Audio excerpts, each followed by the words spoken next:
13 de outubro de 1958.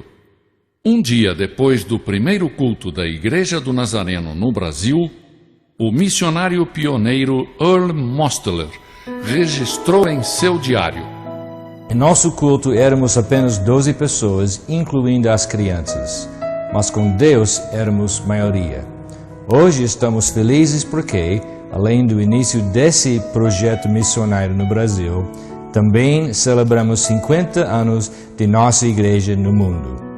Esperamos que em 50 anos o avanço dos nazarenos neste país imenso seja comparado à nossa igreja internacional.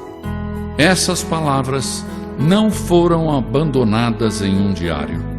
Esse sonho de expansão do reino de Deus já havia contagiado os primeiros 12 nazarenos que se reuniam numa residência em Campinas. Mosteller tinha a missão de escolher uma cidade e, a partir dela, conquistar um país. A localização geográfica, o nível sociocultural e, principalmente, a presença da família Stegmoller foram determinantes para que Campinas fosse confirmada como a cidade que iria irradiar a proposta nazarena de santidade bíblica para os 4 cantos do Brasil. Mas para isso, outras famílias missionárias foram enviadas ainda em 58. Vieram os Gates, juntaram-se a essas famílias os Dentons, os Kratz e os Collins. Os americanos não foram os únicos. Deus também mandou cabo-verdianos. Os Limas foram os primeiros. O incansável desejo dos missionários de levar as boas novas ao povo brasileiro logo começou a gerar os primeiros frutos. De uma cidade, várias cidades. Os Gates foram para Belo Horizonte, os Dentons para Brasília, e em pouco tempo a mensagem nazarena alcançou Osasco, Santo André, Americana, Baixada Fluminense e muitas outras cidades. Durante a década de 70, o caminho que foi aberto nos anos anteriores foi pavimentado. As igrejas começaram a ganhar estrutura e passaram a ser pastoreadas por novas lideranças, agora brasileiras. Da mesma forma que a igreja avançava, no final da década de 70, o país começava a vislumbrar um novo horizonte político. O povo brasileiro ansiava por liberdade de escolha. Finalmente, a coragem foi às ruas. A reabertura política ganhava forma. E foi nesse contexto que a Igreja do Nazareno começou a década de 80. Nesse período, a denominação experimentou uma expansão inédita. O foco dos nazarenos não se limitou às construções. Houve uma revolução ministerial. Os líderes nazarenos mobilizaram um exército de voluntários. Dentro das igrejas, equipes foram formadas e treinadas para cuidar de crianças, de jovens, de casais, de idosos, enfim, cuidar de famílias. A mesma mensagem de santidade passava a ser ensinada de acordo com diferentes linguagens. Os cuidados não se restringiram aos de dentro.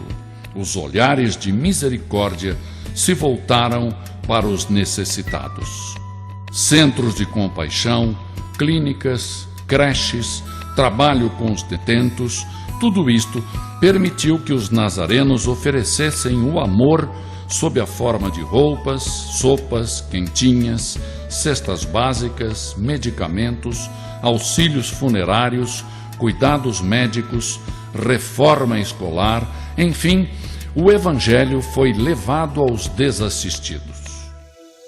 Nos anos 90, o crescimento numérico foi simplesmente explosivo. O campo pedia ministros e muitos disseram sim. Os centros de formação teológica se aproximaram das igrejas locais. Mas a igreja foi além. Escolas para crianças e adolescentes foram implantadas.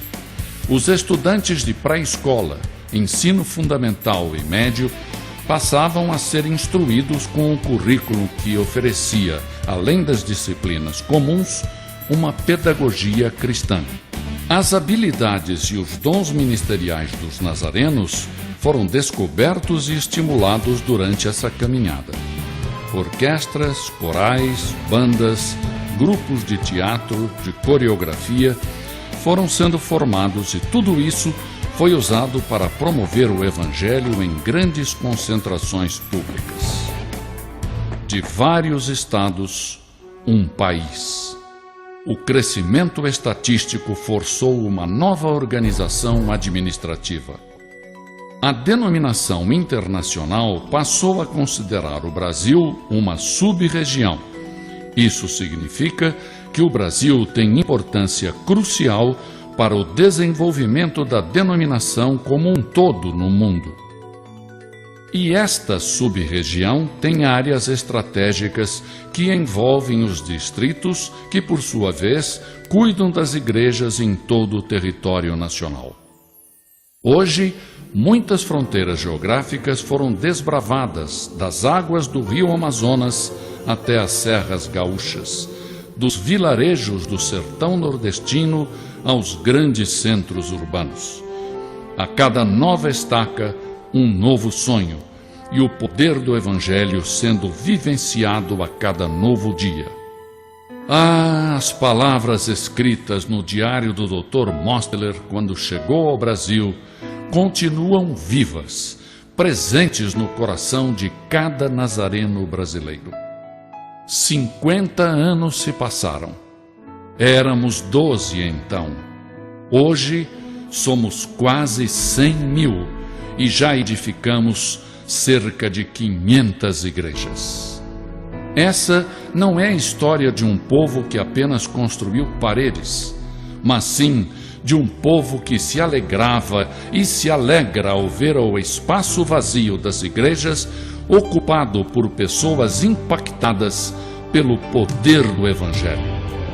Uma história de 50 anos que inclui lágrimas, dores, alegrias, sonhos, conquistas, renúncia, dignidade, coragem, despreendimento e perseverança. Essa história continua sendo escrita por várias mãos, sob as bênçãos de Deus, e você faz parte dela.